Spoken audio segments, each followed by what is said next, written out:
The Legend of the Titanic. When it comes to bad animated features, there are known to be two of them that are very similar to each other. Both depicting the sinking of the Titanic, both released a few years after the James Cameron movie, both feature mice as a secondary character, and both are considered some of the worst things to ever come out of animation.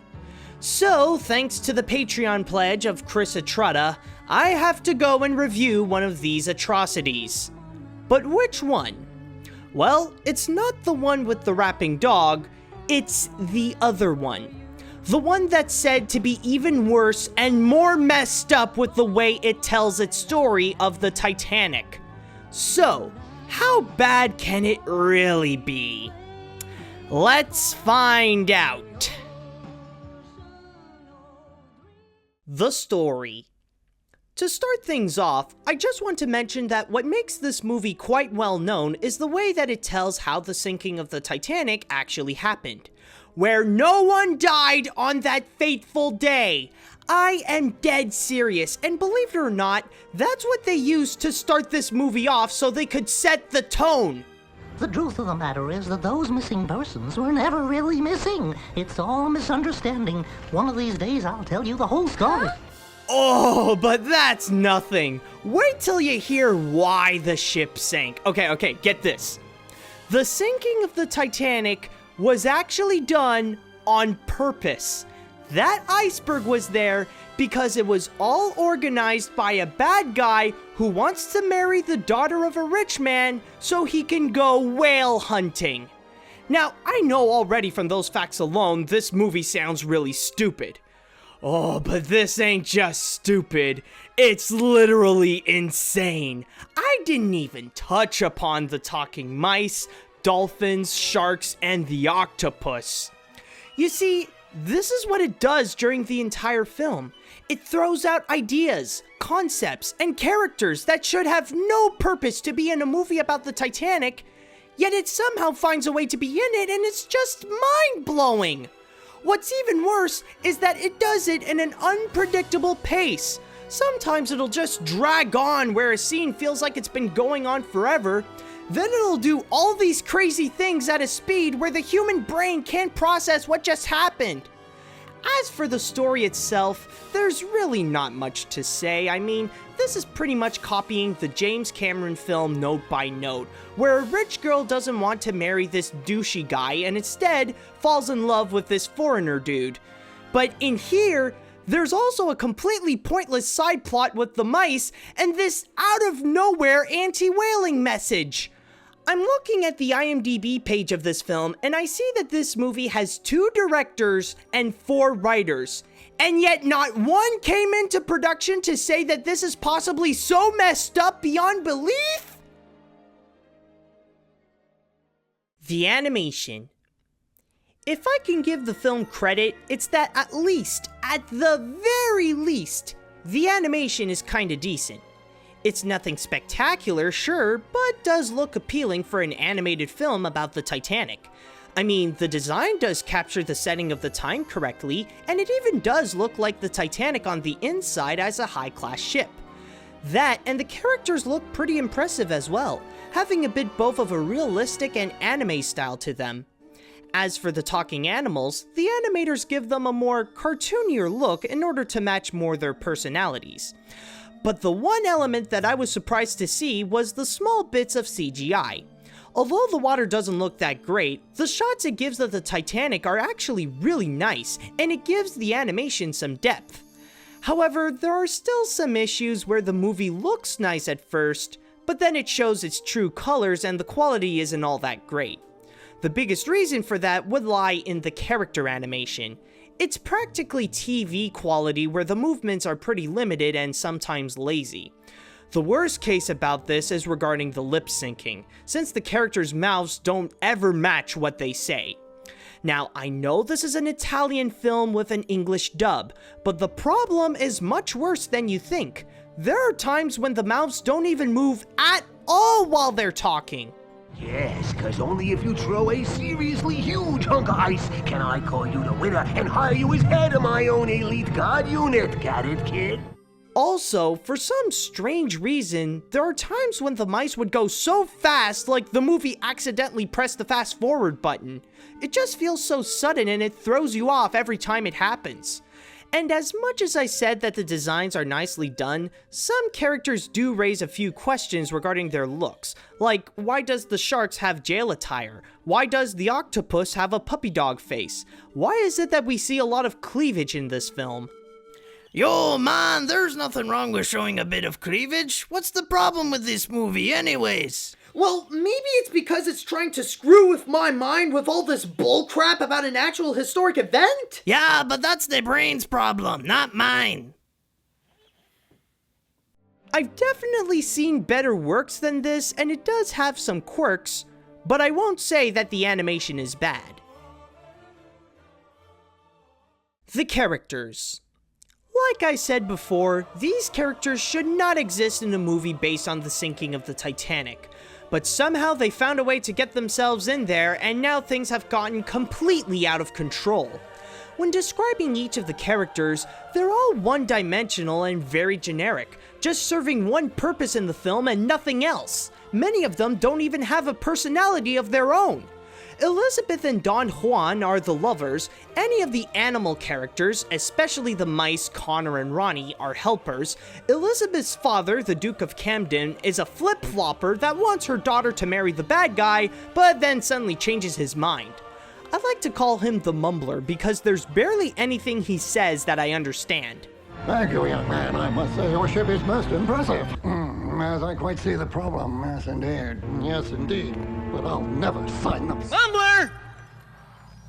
Seriously, I cannot understand a single word you're saying. And then we also have the villains, which consist of Maltravers and his assistants, Jeffrey, the Sharks, and Elizabeth's evil stepmother. By the way, you want to know something really scary about Maltravers? He is voiced by Gregory Snegoff, a voice actor whose works can be found in My Neighbor Totoro, Kiki's Delivery Service, Cool World, and the Harmony Gold dub of Dragon Ball. You want to know what else he did? You know there's something you should know, so I'm gonna tell you so. Don't sweat it, forget it, enjoy the show! That's right! He is also the voice of the rapping dog in the other animated Titanic movie. There is actually a person who lent his voice in both animated Titanic movies. I never thought that these films would be similar up to that point. But back onto the movie, there are still a few things I need to talk about. Mostly about the animals and how their rules of living with the humans are freaking inconsistent. The dolphins have to explain how they can talk to Elizabeth by magic moonbeams or whatever, yet there's no excuse for all the other animals who can easily go up and talk to her. But then there are the dogs who can talk, but not in front of the humans, yet the mice have no problem to come in front of anyone and have a chat. Also, some of them are just unbelievable from their presence alone. Where the other one has a rapping dog, this movie has an orchestra of mice, suits and instruments and all. But then there's Tentacles, who may seem cutely weird with his puppy dog face and childlike innocence, but this guy freaks me out. Like, he is huge. He dwarfs every other character in comparison, and his face is so small compared to his freakishly muscled up body. Seriously, just replace the soundtrack and this guy can be threatening as all hell.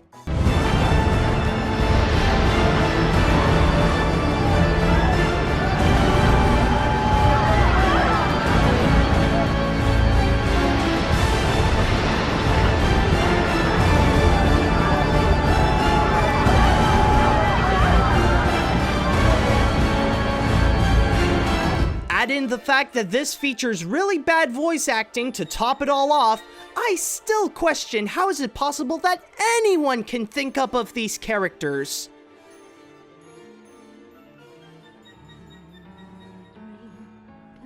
The only way I can describe The Legend of the Titanic is that it's just messed up in the worst way possible. even if the animation is sorta decent, it won't do jack to hide that it broke new grounds in what can be considered one of the worst animated features out there, and took terrible writing to levels we never thought existed. You know that this is a really bad movie, when the fact that its description of the events regarding the Titanic is all wrong is the least of its problems. Now, if you want to see a movie that is as crazy as it is horrible, where logic has gone overboard and you never know what will they think of next, then this is it. But heed my warning, nothing will prepare you for the insanity that ensues in this film. You think you know from watching some reviews like mine, but trust me, you don't. By the way, I think there's no surprise here that this gets the AniMat's seal of garbage. I'm sure you guys know that from the very moment you came in this. Now, if you excuse me, after going through all that, I think I need some rest. My brain just went through too much crap during those 80 minutes.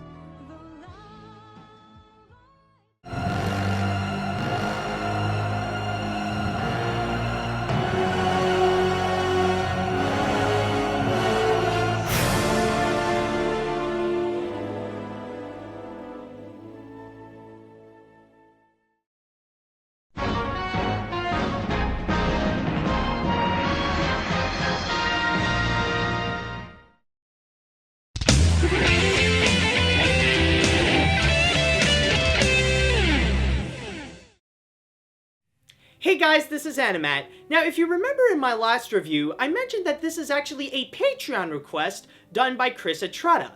Now, even if he suggested to me to do this horrible movie, I am still forever grateful for his generous support down on that website. Now, if you guys want to be like Chris and you really enjoy my videos and want to support my work, all you have to do is go to patreon.com/animat, and you could go and pledge whatever amount you like, and in return, you can get some awesome rewards. But anyways, back on to the Legend of Titanic. The reason why Chris suggested me to do this is actually because he wants me to check out a movie that's even worse than Cloudy 2. Because I've always said that Cloudy 2 is the worst animated film that I've ever seen so far. But if I can be very honest, I would say that The Legend of the Titanic is actually as bad as Cloudy 2. Now, yes, the writing in Titanic is even worse, but there's no denying that the animation is way better, so it kind of equivalates to something that's practically on par with Cloudy 2. But anyways, I'm finally done with that crappy movie. It's time that I can finally move on to the animation hat for the next review. And by the way, if you guys have an animated film you would like me to review and I would put in the animation hat, then write me an email at animatsreviews@gmail.com. Alright, so let's get to it. I missed the animation hat. It's been a while since I've done it. So, oh my god. Oh yeah. Okay, there we go. We got one. And the next review shall be... Alright. And... Ooh! This is gonna be interesting. Well, we're gonna be heading down to another independent animated feature, but this one is gonna be a little more, adult and, a bit more on the south side. And by the way, since I mentioned that this is more adult, I don't mean, that south side.